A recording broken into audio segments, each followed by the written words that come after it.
Welcome to the City Current Show. I'm your host, Andrew Bartolotta. Are you ready to live life at ease? Are you ready to come home to a calm, clutter-free space that allows you to enjoy time with your family, rest peacefully, or boost your productivity?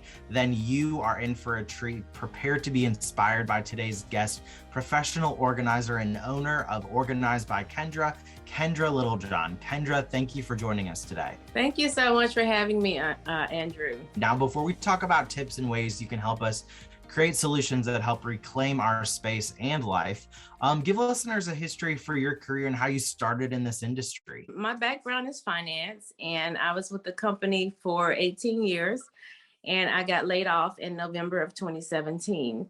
I had no idea what I was going to do. I knew that I did not want to go back to finance. And so I was off work for 18 months, and I think I applied for maybe 450 jobs. And it got to a point where I was like, okay, what am I going to do now? And a friend suggested that I start an organizing business. She said, you're always at my house organizing. Everywhere you go, you're organizing. I think that would be the perfect career for you. And it turns out she was absolutely right. And so we started with her apartment, and she agreed to put it on social media. And I think by the end of the week, I had 5 people interested in services. And so that's how Organized by Kendra started part-time. I did eventually go back to work for a while. And at that position, I knew that I wanted to do organizing full-time. And so I made a goal to work that job for 12 months and then start my business full-time. I was laid off again on my 11th month anniversary. And I went to my car, posted on social media, we're now full-time, and that's the story. And here we are today. If someone is overwhelmed with their clutter and doesn't know where to begin, what would you advise them to do first? The first thing I advise them to do is stop and breathe. Let's stop and breathe. Let's think through this process, and then let's develop a plan. I don't advise clients to just, wake up one morning and say, I'm going to tackle the garage. Actually develop a plan, figure out what you have the energy to do, what you have the capacity to do, what you have the time to do, and start there. Start small. Start there and start small.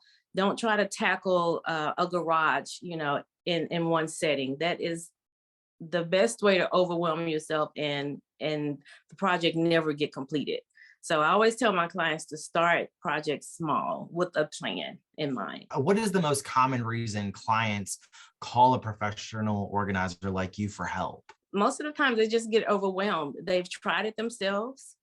They don't have the tools and the resources or the know-how to tackle the space, and they get overwhelmed. That's what I hear from probably 90% of my clients. I'm overwhelmed. I don't know what to do. I don't know where to start. I need help. And so that's when they call me. That's when I come in and we get it done. What are some of your favorite things about working as a professional organizer? My most favorite thing is that I love helping people. And so I know how impactful this is to other people because I know how impactful it once was to me. And I know how it has helped me to be more productive in my own home. And so I love that feeling when my clients tell me, this is so much better. I'm living at ease. This is so peaceful. I should have done this a long time ago. So I love knowing that it actually brings results to the people that I help. Now, what unique approach do you have, do you take to best serve your clients? So I kind of came across this recently and realized that every client that I work with, by the first or second session, they already feel like a friend. And so I adapted that as my unique approach to organizing, is that I go in making everyone feel like a friend. And I think that approach helps the clients so much, helps them feel at ease, helps them feel safe. They feel like this is totally judgment free. And that's what I want them to feel. I want them to feel comfortable working with me. And I want them to know that this is not the end all be all. We can fix this. You can move forward. You can live a life at ease, and this is not the end all be all. And so making them feel like a friend has really, really helped my business. I think that's great too, because you are coming into a very vulnerable situation Yes. where you might have collectibles from a deceased family member that just are piling up, or you acquired it from a home. So your parents were downsizing, you acquired all this stuff, or maybe you love going thrift shopping. And so you have a bunch of stuff, Yes. or I've you just probably had every one of those clients.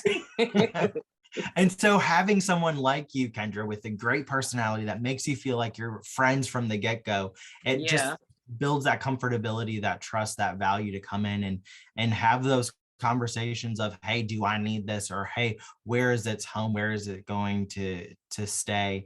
Instead of it just being on a random shelf or in the way. absolutely. That's Yeah. really cool. That's cool. Now, what's Yeah. some of the biggest advice you give to clients? So there are three things that I advise my clients. The first thing is Rome wasn't built in a day, and neither was your clutter. And so I want them to realize that it's a process. It's a process that's going to take time. It's going to take patience. It's going to take perseverance. And so let's do it diligently and thoughtfully and carefully so that we don't end up back in this same space. The second thing that I tell my clients is to start small. Start with small projects. If you're trying to tackle it on your own, start with small projects that build momentum and that build that excitement to take on bigger projects. Starting with a garage, like we spoke about earlier, is epic fail for someone trying to tackle it on their own, because they're going to get overwhelmed, they're going to get exhausted, they're going to get to a point where it's like, forget it, I don't want to do this anymore. And so start with small projects. The third one that I like to tell my clients is to give yourself grace. Be gentle in this process with yourself. Don't beat yourself up about it. You're here now. Let's think about how to move forward and how not to be here again. So those are the three tips that I like to tell my clients. I love those three tips. And you're right. Rome wasn't built in a day. Neither was this accumulation of Right. chaos and clutter. And that's a great Exactly. reminder that it might not take one day to get rid of it as well. It is a Exactly. process. So It's a that's a process. good reminder that I'm going to tell myself multiple times too. Yeah. Yeah. And every aspect of life, Rome wasn't built in a day. Neither was your clutter, neither was anything going on in your life, basically. Yeah. Everything it builds up over time. What are some of your top decluttering tips that you give clients? Let's see, some of my top decluttering tips that I give clients. First of all, purge first. That's absolutely necessary, because we want to move the old things out. We want to remove anything that is not going to remain in the space. So let's take some time. Let's diligently purge things out that we no longer need, that no longer serve us. The second thing is, everyone loves the pretty bins and the fancy baskets, but don't buy products until you actually finish your purge. For one, you could overbuy products, because if you decrease the amount of things you own, then you don't need 10 bins. Maybe you only need 3 or 4. And so let's not buy the products before we actually do the purge. Another thing that I tell my clients is get a friend to help. Get some accountability there with you. If you're trying to tackle this on your own, have some accountability there with you. It's hard for us to let go of things on our own sometimes, but when we have a friend there that's helping us rationalize the decision to keep something or to get rid of it, that helps tremendously. So those are probably the 3 of the main tips that I like to give. What puts a smile on your face when you look at the work that you've been able to accomplish and the clients that you've been able to help? I'll be honest with you. Sometimes I may go into a space myself and feel challenged and really, really servicing the client to the best of my ability. And when I get to the end of that project and I see the smile on the client's face, I know that I have done what I was supposed to do. And so that gives me great joy in knowing that sometimes, I even doubt myself in this, but in the end, it's like, okay, I really, really, I really, really delivered, and that makes me feel good. Give me some sort of success stories. Well, there's one client that I'm working with now. We started with her about 2 weeks ago, and the pictures are on my Instagram feed. But you walk into her dining room and kitchen, and it's a pile up of everything that is in the dining room and kitchen. And when she called me, virtually nearly in tears, about how overwhelmed she was and how there had been so much trauma in her life in the last couple of years, and that her space had just gotten totally out of control. And so I do these consultations virtually.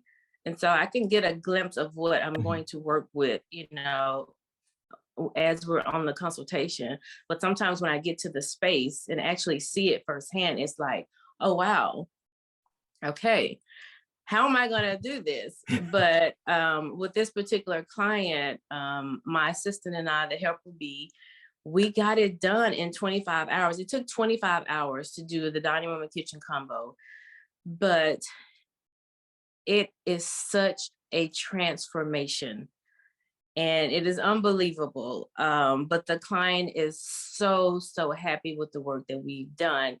And she feels so free now. She feels at ease. She feels like she can be more productive in her space. And so now we're tackling the entire home because we did such a good job in that space. She's like, okay, let's do the entire home. And those are the stories that I want to hear.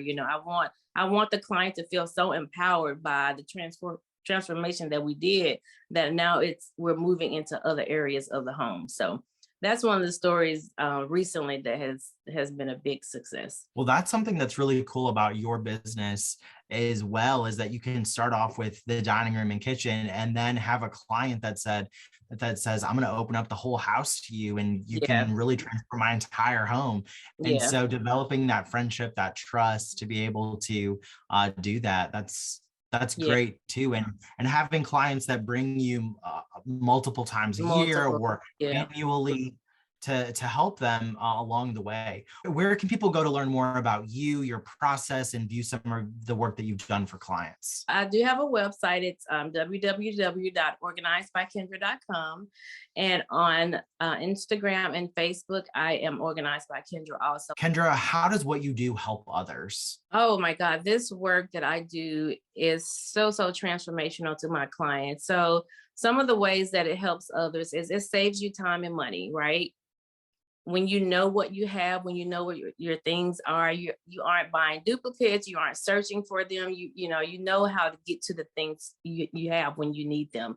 Another thing is that it alleviates stress and anxiety. So clutter is clinically tied to stress and anxiety. And so the less clutter you have, the less stress and anxiety you have in your home or your office. It promotes peace. It promotes healthy relationships.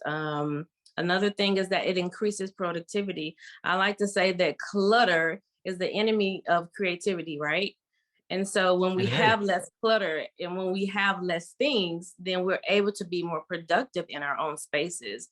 And then finally, prioritizing organization allows you to focus on other things. It allows you to focus on the things that bring you joy and the things that bring you happiness. You aren't always surrounded by your clutter and, not able to think about doing the things that you love. Well, how does someone work with you? What are the steps? You said that there's virtual consultation.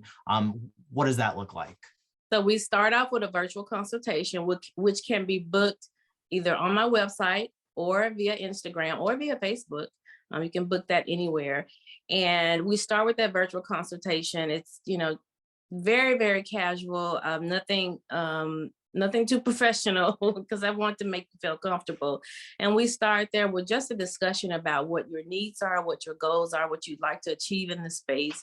You do a walkthrough of the space with me to show me what I'm working with. And what I'm looking for in that consultation is, one, if I'm the best person to serve you, and two, how long it might take me to complete the project. A lot of times it's best for me to come on site to do that, but usually the virtual consultation is plenty enough to make that determination. And so after the virtual consultation, you book a session, we do a contract, and you pay your retainer, and then I show up and do the work. It's all electronic. It's all paperless. And so it's a very easy process. It does seem like you make it easy. Kendra, thank you so much for coming on the show today and inspiring us to lead a life at ease. You are very welcome. Thank you for having me, Andrew.